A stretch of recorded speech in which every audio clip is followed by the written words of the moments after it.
کئی چاند تھے سر آسماں۔ شمس الرحمن فاروقی کے ناول کا چھٹا حصہ۔ باب مہاراول۔ سب پر سناٹا چھا گیا۔ من موہنی وہ تو مہاراول کی چھوٹی بیٹی تھی، یہی کوئی 15 برس کا سن۔ اس کی خوبصورتی سارے اطراف میں ضرب المثل تھی، لیکن خود اسے کسی نے دیکھا نہ تھا۔ وہ 70 پردوں میں رکھی جاتی تھی، اور کیا مجال کے مشاطۂ خاص کے سوا کسی نے اس کے ہاتھ پاؤں بھی دیکھے ہوں۔ منہ یا بدن دیکھنا تو ایسا ہی تھا جیسے چاند کے اندر اتر جانا۔ تو پھر یہ اس کی تصویر کیسے ہو سکتی ہے؟ فرض کیا کسی نے اس کے نام سے شبیہ خیالی بنائی تو بنائے، اصل سے اسے مطابقت کہاں ہوگی؟ جب ناک نقشہ ہی صحیح نہ ہوگا تو صورت کیسے کھینچے گی؟ نہیں، یہ سب جھوٹ ہے، بکواس ہے۔ کسی نے پکار کر کہا، کوئی ہماری شہزادی کو بدنام کرے گا تو زبان کھینچ لی جائے گی۔ مگر کوئی کیوں کرے گا بدنام؟ ایک بڑھیا بولی، ملائی پر گوبر پوتنے والے کو کیا ملے گا؟ اس کے بھید تک پہنچو، چیخنے اور غصہ کرنے کا یہ موقع نہیں۔ گلو گیری سے ایک دوسرے کی کیا حاصل؟ مہاراول کو بدنام کرنے کا چکر ہو سکتا ہے، کوئی شخص سر کھجاتا ہوا بولا، لیکن ابھی اس کا جملہ پورا نہ ہوا تھا کہ ہندل پوروا کی سرحد پر گھوڑوں کی ٹاپیں غرانے لگیں، گرد کا ریلا اٹھا اور چشمے زدن میں پورے گاؤں میں پھیل گیا۔ میاں کہاں ہے؟ میاں کہاں ہے؟ میاں کہاں ہے کی آوازیں گرد کی دھند کو چیرتی ہوئی، اور راہ کے پتھروں سے ٹکراتے ہوئے گھوڑوں کے سموں سے اڑتی ہوئی چنگاریاں اور برستے ہوئے پتھروں کی دھمک سارے پر چھائی ہوئی، اور رہواروں کی پوئیاں قدمی کی تکان سے کسی ننھے بچے کی طرح لرزتی ہوئی زمین۔ میاں یہاں نہیں ہے، میاں یہاں نہیں ہے، یہاں کوئی نہیں ہے۔ ہم سب نہتے ہیں، حکم سرکار، ہم بالکل بے خطا ہیں۔ گاؤں والوں میں سے کوئی پکارا، پھر اسی طرح کی اور بھی آوازیں بلند ہوئیں، لیکن شور اس قدر تھا کہ کسی کی بات سمجھ میں نہ آتی تھی۔ میاں کی جھونپڑی کے طاق میں رکھی ہوئی تصویر پھڑپھڑا رہی تھی، گویا زلزلہ آیا چاہتا ہے اور سب کچھ ابھی زمیں بوس ہو جائے گا۔ پورا گاؤں گھیرے میں لے لیا گیا تھا۔ اس گاؤں کی بساط ہی کیا تھی؟ بازار تک نام کی تو کوئی چیز نہ تھی۔ آوازوں کا زور ذرا تھما، بچے اور بوڑھیاں اپنے منہ آنکھ کان پر کپڑے ڈالے ہوئے زمین پر گھٹنے نہرائے سر جھکائے پڑے تھے کہ جان تو اس طرح شاید پھر بھی نہ بچے، مگر قتل عام کا منظر تو آنکھ میں خنجر نہ چبھوئے گا۔ کبھی بالکل خاموشی ہو جاتی، کبھی زور کی بھنبھناہٹ گھٹتی بڑھتی پھیلتی سنائی دیتی۔ زیادہ تر لوگوں کی آنکھ زمین پر تھی یا اپنے دروازے کی دہلیز پر۔ بہت ہی کم آنکھ ایسی جو پیشانی کی سطح سے اوپر اٹھی ہوئی تھی۔ جو بہت بلند ہمت تھے وہ ساڑنی سواروں کے نیزوں کو تک رہے تھے، اور ہر نیزہ بردار کے نیزے کا رخ کسی گھر، کسی سینے، کسی بچے، کسی عورت پر تھا۔ لمبے نیزے ہتھوان سے ہوئے وہ بالا قد تنومند جوان، جن کے چہرے پہ کوئی رنگ نہ تھا، نہ خشونت، نہ برہمی، نہ جوش خون ریزی۔ قد آدم سے 1.5 2 ہاتھ لمبے نیزے، جن کے پھل نیزے کی لمبائی کے نصف سے کچھ کم تھے۔ لمبی باریک نوک، لیکن باریکی میں پشتخار کی نزاکت نہیں تھی۔ لگتا تھا جنگلی سور کے اگلے دانت کو کھرچ کر اور سیدھا کر کے نوک کو اور تیکھا کر کے انی کی طرح نیزے کے اوپر جڑ دیا گیا تھا، اور اوپر سے چاندی کا خول چڑھا دیا گیا تھا۔ سواروں کی نشست اپنے جانور پر اور نیزوں کی نشست اپنے مالک کے دست و بازو اور شانے پر ایسی تھی کہ دونوں مل کر یکجان ہو گئے تھے۔ پورا سپہگر ایک نیزہ بن گیا تھا۔ گاؤں کی سرحد پر تھوڑا بہت شور، سپاہیوں کی قطار گویا آپ سے آپ ٹوٹ کر کئی ٹکڑوں میں منقسم ہوئی۔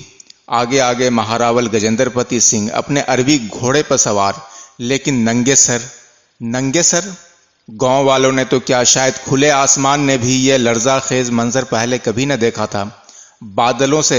بالوں سے خوشبودار پسینہ بہہ کر ماتھے اور رخساروں پر ہلکا چمکتا ہوا، کان کے پاس سے دونوں طرف کی گھنی کاکلیں مونچھوں سے پیوستہ نہ رہ گئی تھیں، اور مہاراول کی سواری کے پیچھے ایک محافہ، ایک بے پردہ محافہ ہمت والوں نے کنکھیوں سے دیکھا، آنکھیں میچ کر کھولیں تو پھر دیکھا، ہتھیلیوں سے آنکھیں رگڑیں، پھر دیکھا محافہ بے پردہ تھا اور من موہنی اس میں بے چادر اور جوتی، ناک ہاتھ پاؤں زیوروں سے آری، منہ پر سرخی کا نشان نہیں لیکن سر اٹھائے ہوئے، رگے گردن میں وہی خفیف سا تناؤ کے کچھ مہینے ہوئے رانی بنی ہو اور بیاہ کر شہزادے کے شہر میں آئی ہو اور آ کر اس نے شہر کے باغوں میں لال اور پکھراج اگا دیے ہوں اور اب گربھ کے بھاری غرور کی سربلندی سے ہمکنار ہو۔ 14 برس کی شہزادی نے محل کی دہلیز بھی نہ دیکھی تھی، لیکن میاں مخصوص اللہ کی جھونپڑی کے طاق میں اس کی تصویر یا ہو بہو اس جیسی ماہ پارا کی تصویر ضرور تھی۔ پھر وہ کسی نے بنائی تو ہوگی۔ من موہنی کا محافہ ٹھیک جھونپڑی کے آگے آ کر رکا، کسی کے اشارے یا حکم کے بغیر، جیسے اسے خود معلوم تھا کہ یہی میری منزل ہے۔ من موہنی نے پاؤں پھیلائے اور محافے سے اترنا چاہا۔ لوگوں نے دیکھا اس کے پاؤں میں بیڑی تھی اور سوسن جیسے نازک پاؤں میں کیا انگلیوں تک میں کوئی زیور نہ تھا۔ فالج زدہ کی طرح پاؤں کو شانوں اور کہنیوں کے سہارے گھسیٹ کر وہ نیچے آئی اور سر و قد کھڑی ہو گئی۔ من موہنی عجب دل شگاف لہجہ تھا جس میں التجا، خوف اور دندانہ دار پیش قبض کے پھل کی طرح بے تحاشا کاٹنے اور اندر اندر قیمہ کرنے والے غصے کا درد ہلکی سی آہ میں بدل گیا تھا۔ من موہنی میری طرف دیکھ۔ لڑکی نے آنکھیں اٹھائی لیکن باپ کی آنکھ تک اس کی رسائی نہ ہو سکی۔ اس کی آنکھیں اپنے گلے کے آویز خونے کبوتر کی طرح سرخ یاقوت ستارہ کو دیکھ رہی تھیں۔ دور نزدیک کی مشعلوں کے نور میں یاقوت کی کرنیں یوں پھوٹ رہی تھیں گویا من موہنی کے دل کو چیر دیں گی۔ تو میری بیٹی، میں والا جاہ گجندر پتی مرزا تیرا باپ، میں نے تجھے اس لیے تو نہ پیدا کیا تھا کہ تو مجھے اور خود کو رسوا کرے۔ تیری تصویر یہاں کہاں سے آئی؟ کس نے تجھے دیکھا اور کس نے اسے اتنی جرت بخشی کہ وہ تیری شبیہ کو میرے پہلو میں زخم دامندار بنا دے اور پھر تیرے نام کو لوگ یوں اچھالیں کہ وہ زمین آسمان میں شہاب ثاقب کی طرح سب کے لیے مفت نظر بن جائے۔ من موہنی کچھ نہ بولی، اس کا سر جھکا رہا۔ کھردری ریتیلی زمین کے سنگریزے اس کے پاؤں میں چبھے ہوں گے مگر اس کے بدن میں کوئی لرزش، بے چینی کے کوئی آثار نہ تھے۔ موہنی، اس کے باپ نے ملتجیانہ لہجے میں کہا، ذرا مڑ کر دیکھ، وہ کس کی تصویر ہے؟ یہاں کیسے آ گئی؟ تو یہاں کیسے آ گئی؟ کون ہے وہ؟ اس تصویر کو چترنے والا کون ہے؟ بول، تیرے منہ پر یہ کالک کے رنگ کس نے لکھے؟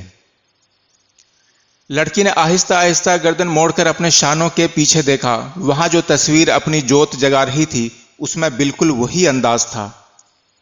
وہ گہری ماشی سیاہی مائل زمین اور ننھے ننھے سفید پاشا پھولوں کی بوٹیوں والی اوڑھنی ذرا ڈھلکتی ہوئی، پیچھے سے اجیارے کی ہلکی سی چھوٹ میں چمکدار گیسو جن کا رنگ کہیں کہیں اوڑھنی سے اس طرح مل گیا تھا کہ اوڑھنی اور گیسو میں فرق مشکل سے ہو سکتا تھا، اور کہیں وہ بالوں سے زیادہ پرداز معلوم ہوتے تھے، اور بڑی بڑی جامنوں جیسی آنکھوں کے گوشے ایک طرف کی مائل گویا کوئی آنے والا ہو اور وہ اس کی آہٹ سن کر متوجہ ہو گئی ہو۔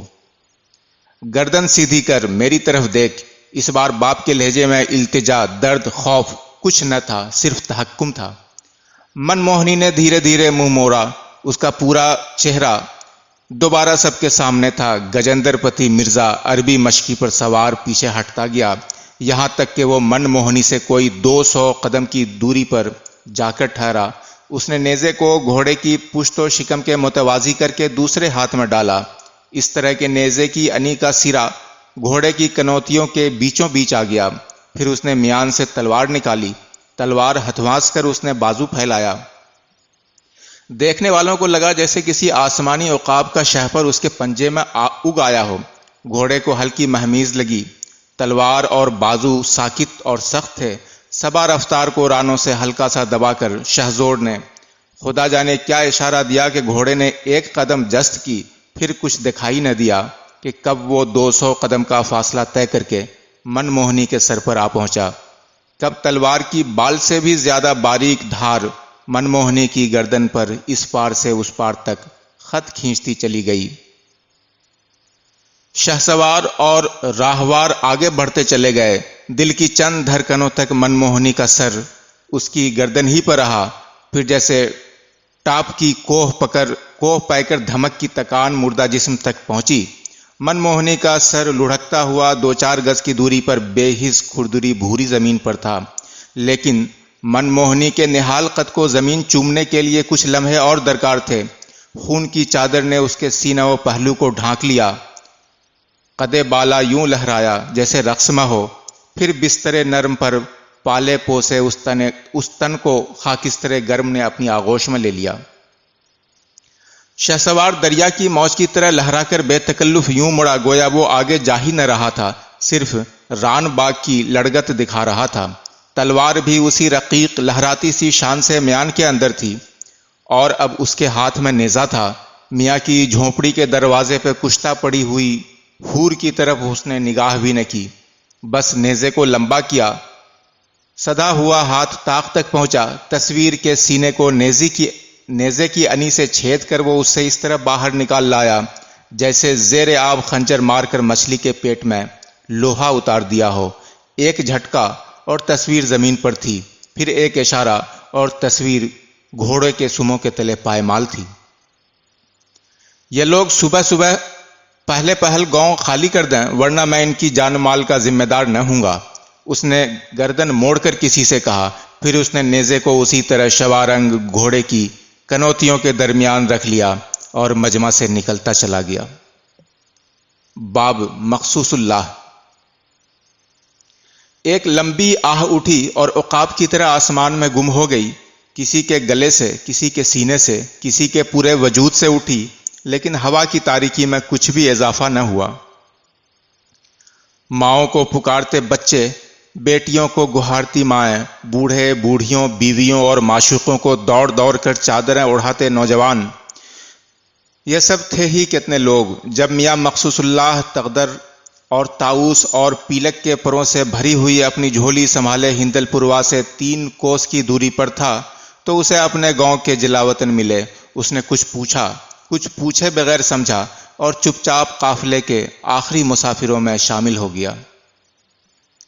صبح جب خوب چمک اٹھ چکی تو وہ اس شاہراہ کے قریب پہنچے جو دہلی سے میرٹھ، بیانہ، ریواڑی کو چھوتی ہوئی دائیں مڑ کر سیدھی شمال کو لاہور اور پھر اس سے آگے شمال مغرب کی جانب گھوم کر گجرانوالہ، وزیر آباد، جہلم اور راول پنڈی، اور پھر شمال مشرق میں سری نگر ہوتے ہوئی بارہمولہ تک جاتی تھی۔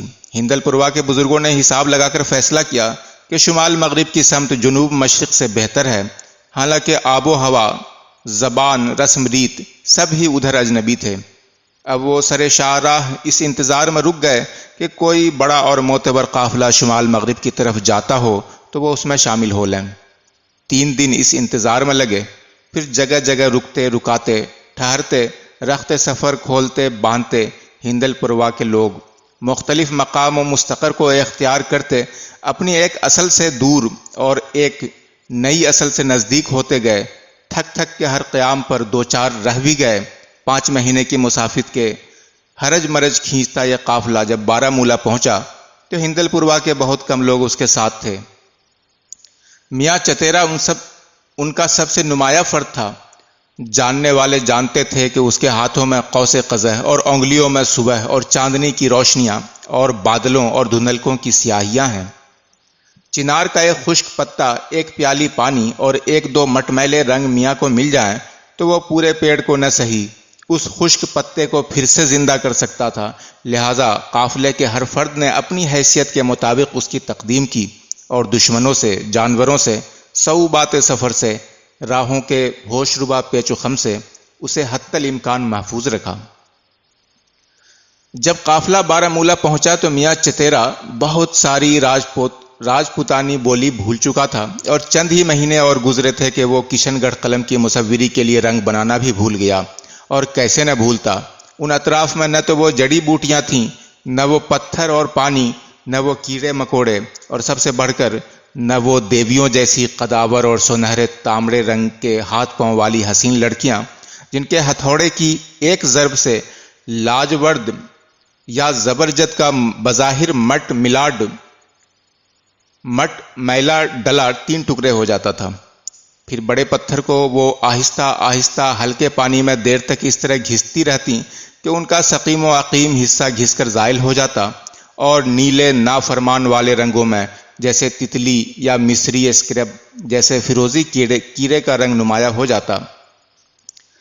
کشمیر کی نازک انگلیوں اور لچکدار کلائیوں میں وہ صلابت نہ تھی، اور نہ ان کے ہاتھ لکڑی کے ان ہتھوڑوں کے لیے بنے تھے جو دیکھنے میں نازک اور سبک لیکن در حقیقت اتنے سخت ہوتے تھے کہ مناسب زاویے سے پتھر پر چوٹ ڈالتے ہی اپنا کام کر ڈالتے تھے۔ میاں نے کچھ دن لکڑی پر نقش و نگار بنانے کا کام کیا، اور حق یہ ہے کہ خوب کیا۔ کشمیری مصوری میں خط کشی کی نزاکت نہ تھی، یعنی وہ لوگ موٹے کوئلے یا جلی ہوئی لکڑی کی نوک سے تختہ پر خاکہ اٹھاتے تھے۔ پہلے وہ لکڑی کو چیر کے تیل میں غرق رکھتے تھے تاکہ لکڑی خوب تیل پی کر اور بھی 2 آتشہ بلکہ 6 آتشہ بن جاتی۔ اب وہ نرم اور تقریباً کاغذ کی طرح گول لپیٹنے کے لائق ہو جاتی، لیکن وہ بہت جلد ٹوٹ بھی جاتی تھی۔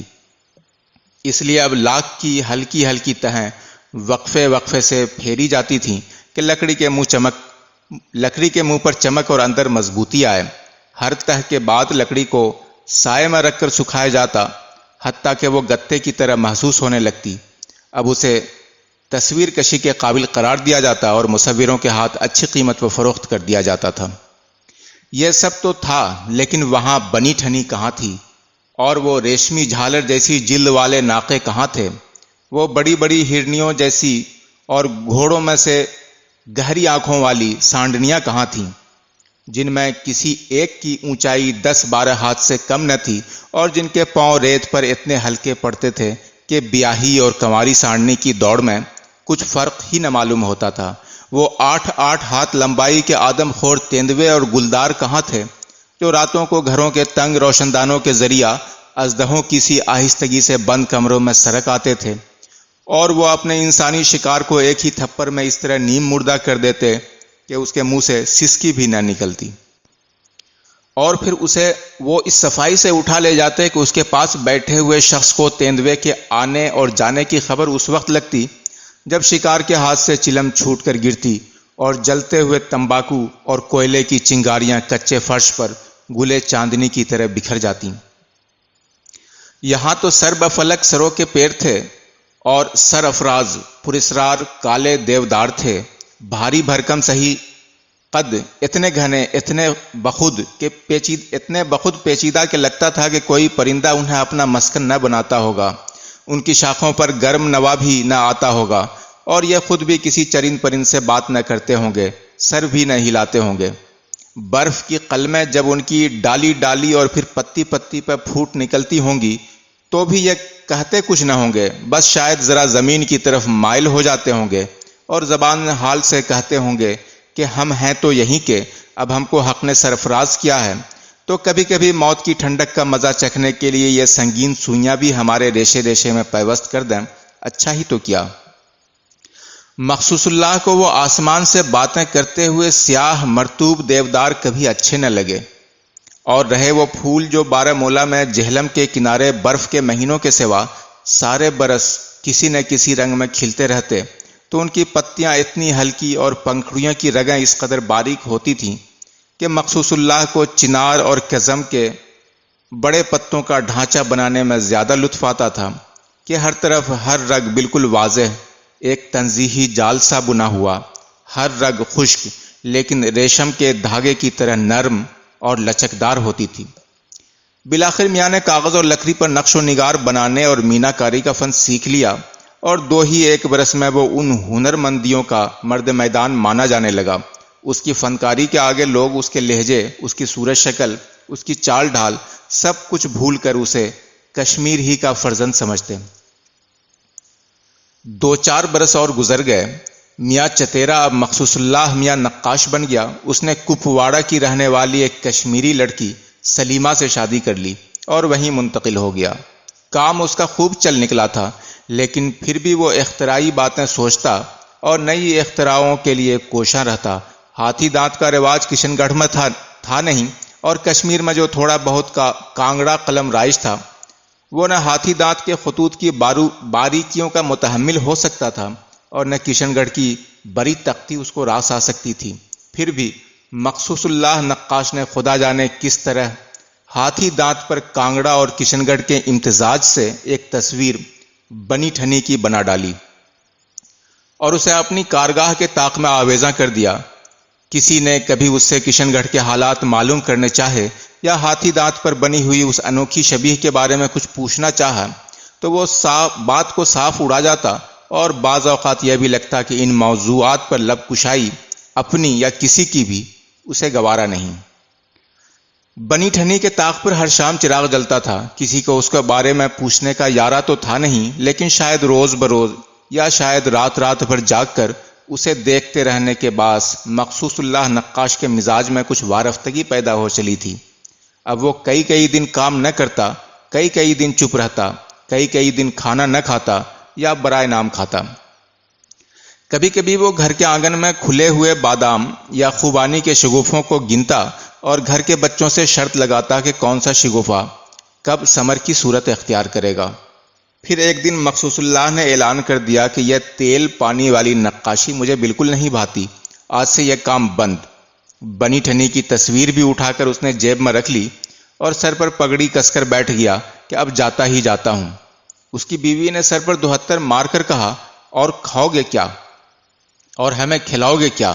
اس عمر میں کوئی نیا کام تو سیکھنے سے رہے، لکھے پڑھے تو ہو نہیں کہ کچہری دربار میں متصدی ہی لگ جاتے۔ دھان پان ہو عہدی نفری کا کام نہیں کر سکتے، ہاتھوں بننا یا کشتی بانی تمہارا خاندانی کام نہیں۔ تو چپ کر، جس نے منہ دیا ہے وہ بھرے گا بھی، ہم کیوں فکر کریں؟ سلیمہ کچھ اور کہنے والی تھی کہ دفتن مخصوص اللہ جوش میں آ گیا۔ حقے کی نئے منہ سے کھینچ کر دور پھینکتا ہوا وہ بولا، میں کوئی تیرا کشمیری مر بھوکھا نہیں ہوں، کشن گڑھ کا چیترا ہوں۔ بس ہاتھ اٹھانے کی دیر ہے، اور تیرا یہ گورا رنگ اور یہ نازک ہاتھ پاؤں میرے کس کام آئیں گے؟ میرے گھر کی ہوتی تو تیرے ہاتھ میں ایک کلاڑی پکڑا دیتا، سر پر پلاس کی بڑی سی جھابی اور 10 گز کا رسہ رکھ دیتا۔ دن بھر میں 1-2 سانپ بچھو تجھے کاٹتے، لیکن تو ہفتے بھر کا سوختہ تو بٹور لاتی۔ اب یہاں کی بھیگی ٹھنڈی پھسلواں پہاڑیوں پر تو اونچے پیڑ کا کیا کاٹے گی؟ اور کہ گھر میں چولہا جلے، یہاں تو جھربیڑی میں نہ جنگل جلیبی، نہ مہندی، نہ ملسری۔ اسے کھانسی آنے لگی اور وہ چپ ہو گیا، یا شاید اسے خیال ہوا کہ بات کو دور تک اور دیر تک لے جانا ٹھیک نہیں، اور اب اسے بات کو خوش اسلوبی سے ختم کرنے کا بہانہ مطلوب تھا۔ لیکن دوسرے ہی لمحے اسے پھر جوش آ گیا۔ میرا کالا رنگ تیرے برفیلے موسموں نے پیلا کر دیا، پالے اور بارش بھری ہواؤں نے میرا خون پتلا کر دیا، ہڈیاں کھوکھلی کر دیں۔ کچھ نہیں تو ایک اولاد ہی مجھے پیدا کر دے، میں اسے اپنے ڈھب کا بناؤں گا۔ یہ کہتے کہتے میاں نے سر پر رومال رکھ کر دھوپ میں بچھی ہوئی چارپائی پر لمبی تان لی۔ پھر وہ 3 دن یوں ہی پڑے رہے، کسی سے نہ بولے۔ لوگوں میں گھبراہٹ ہو گئی کہ کہیں مر تو نہیں گئے، لیکن بدن ان کا خاصا گرم تھا، دل کی دھڑکن بھی سنائی دیتی تھی، لیکن نہ ہلانے سے ہلتے نہ بلانے سے بولتے۔ سلیمہ نے دعائیں پڑھی، اگر بتیاں سارے میں روشن کی، پاس کے مولانا سے پھونکا ہوا پانی سراہی میں لائی اور کونے کونے میں چھڑکاؤ کیا۔ 2-4 قطرے زبردستی مخصوص اللہ کے بھی حلق میں اتارے۔ دور سے ایک حکیم جی بھی بلائے گئے، لیکن سب بے سود۔ مخصوص اللہ پورے 3 دن بے کھائے پیے ہنسے بولے پڑا رہا۔ حکیم صاحب کی تشخیص تھی کہ مرگی ہو سکتی ہے، لیکن فسد سے مریض کو کچھ فائدہ نہ ہوا۔ چوتھی صبح کو مخصوص اللہ خود سے اٹھ کھڑا ہوا۔ فجر کی اذانیں ابھی ہوئی نہ تھیں، لیکن میاں نماز کا کچھ خاص پابند بھی نہ تھا۔ کبھی کبھی وہ چرار شریف کے شیخ العالم حضرت نور الدین ولی کی منقبت میں ایک قصیدہ نما گیت ضرور گاتا۔ کبھی کبھی گیت کا رخ ہند الولی کی طرف بھی ہو جاتا۔ کیفیت کے بعض لمحوں میں اس کی آنکھیں ڈوبا جاتی اور اپنے کچھ بچکانے ملے جلے کشمیری راجپوتانی لہجے میں شیخ العالم کو یوں پکارتا، یوں ان سے باتیں کرتا، گویا ان کے حضور میں حاضر ہو اور شیخ العالم بھی اس کی طرف متوجہ ہوں۔ اس صبح کو رات بھر کی جاگی سلیمہ کی آنکھ لگی ہی تھی کہ جیسے کسی نے اسے جھنجھوڑ کر اٹھا دیا۔ وہ سن سے ہو کر رہ گئی۔ گھر میں ہر طرف عجیب طرح کی ہلکی نیلی سبز روشنی تھی اور میاں مخصوص اللہ مصلی پہ بیٹھے شیخ العالم پر جان نثار کر رہے تھے۔ وہ ابھی اس نئی بات کا مطلب نہ سمجھ پائی تھی کہ اچھا سمجھوں یا برا کہ میاں نے اس کی آہٹ پر نظریں اٹھائیں۔ ایک لمحے کے لیے بالکل سکوت رہا، پھر میاں نے مصلی پر سے اٹھ کر آنسو پوچھے، اشارے سے دودھ کا پیالہ مانگا جو مدت مدید سے اس کا ناشتہ تھا۔ دودھ پی کر اس نے اپنی کمر میں بندھے ہوئے دوپٹے کے بل کھولے، 3 اشرفیاں فرخ سیری نکال کر بیوی کے ہاتھ پر رکھ دیں۔ میں تو نیا کام سیکھنے، نئی روزی کمانے جاتا ہوں، تو نے سن ہی لیا ہے کہ یہ تیل پانی والی تصویر گری میرے گوں کی نہیں۔ اللہ، اب اس عمر میں کیا کام سیکھو گے اور کس قابل بناؤ گے؟ تمہاری تو مت ماری گئی ہے۔ تو چپ رہ، مردوں کے آگے عورتیں بولتی نہیں ہیں، بس تو چپ رہ۔ اس کے لہجے کے اوپر محبت لیکن اندر کہیں کچھ مایوسی اور ناکامی کی چبھن تھی۔ میں گرم ہوا کے تھپیڑوں کے ساتھ ریت کے باریک ذرے سینہ و جگر میں اتارنے کے لیے پیدا ہوا تھا، لیکن یہ برف جیسی سفید اور بچھو جیسی نوکیلی ہوائیں اور ان کے کاندھوں پر سوار یخ کے ذرے میرا مقدر بن گئے تو میں ان سے بھی نباہوں گا۔ تو جا کہاں رہے ہو؟ مجھے بھی ساتھ کیوں نہیں لے چلتے؟ جاؤں گا کہاں؟ چرار شریف جاؤں گا، وہاں چلہ کھینچوں گا، پھر جو ہوگا سو ہوگا۔ تو وہاں کون سا ہنر سیکھو گے؟ یہ کیسی بہکی بہکی باتیں کرنے لگے ہو؟ بس یہی تو مجھ میں تجھ میں فرق ہے سلیمہ۔ مجھے چرار شریف کے دربار سے وہی گرمی ابلتی محسوس ہوتی ہے جو ویر ناگ کے چشمے پر ٹھنڈی ہو کر جہلم بن جاتی ہے اور سارے کشمیر کو سیراب کرتی ہے۔ چرار شریف کا بادشاہ میری بھی کھیتی کو اگائے گا، پکائے گا، گرم کرے گا، تیرا اور میرا پیٹ بھرے گا۔ یا شیخ العالم، پکارتا ہوا مخصوص اللہ نقاش چشم زدن میں گھر سے باہر تھا۔ ایک ہی 2 لمحے میں اس طرح غائب ہو گیا جیسے وہ گوشت پوشت کا بنا ہوا آدمی نہیں بلکہ غبار تھا، اور وہ گلیاں نہ تھیں، غار تھے۔ سلیمہ چلاتی رہ گئی کہ کہاں رہو گے، کب تک لوٹو گے، لیکن میاں نے ایک نہ سنی۔ اس کو تو کوئی غیبی طاقت لیے جاتی تھی۔ اسے راستہ معلوم تھا، نہ جگہ کی خبر تھی۔ اسے معلوم تھا تو بس اتنا کہ اگر مانس بل کی جھیل پر غروب آفتاب کے سدھا رنگ ہیں اور اتنے باریک فرق والے متنوع رنگ کہ میرا قلم ان کو بیان نہیں کر سکتا، اگر یوس مرگ کی اونچی مرطوب ہواؤں کی گود میں پلی ہوئی چوٹی پر بسے ہوئے گاؤں کے گردا گرد سیاہ دیودار سر بفلک یوں کھڑے ہیں کہ سورج کی کرن وہاں سبزی مائل معلوم ہوتی ہے، گویا سارا گاؤں ہلکے پانی کی تہ میں غرق ہو۔ اگر بارہ مولا کے آگے دریائے جہلم کو چڑھائی سے اترتا دیکھیں اور اس کی فواروں میں سبز اور نیلا سرخ رنگ آنکھ مچولی کھیلتے دکھائی دیں، اور اگر اچھی بلکہ فواروں کا پانی بالکل شیشے کی قلم جیسا سفید ہو تو میری دنیا، میرا کشمیر، ہاں اب یہ میرا کشمیر ہے۔ یہاں کا سورج وہ سورج نہیں جو کشن گڑھ کی جھلا بور دھوپ میں بھورے کو سیاہ اور سیاہ کو نیلا اور سبز کو سرخ کر دیتا ہے، جہاں کی سیاہی چشمہ آب حیواں کی تاریکی کو مات کرتی ہے اور جہاں کی گلابی ٹھنڈے موسموں کی دوپہر لڑکیوں کے چہرے پر جنت کا غازہ مل دیتی ہے۔ میں تو ان رنگوں کو دیکھوں گا جو میرے کشمیر کے رنگ ہیں، اور میں ان رنگوں کو اپنے دل میں اتاروں گا اور ان رنگوں کے دل میں خود اتر جاؤں گا۔ باقی آئندہ۔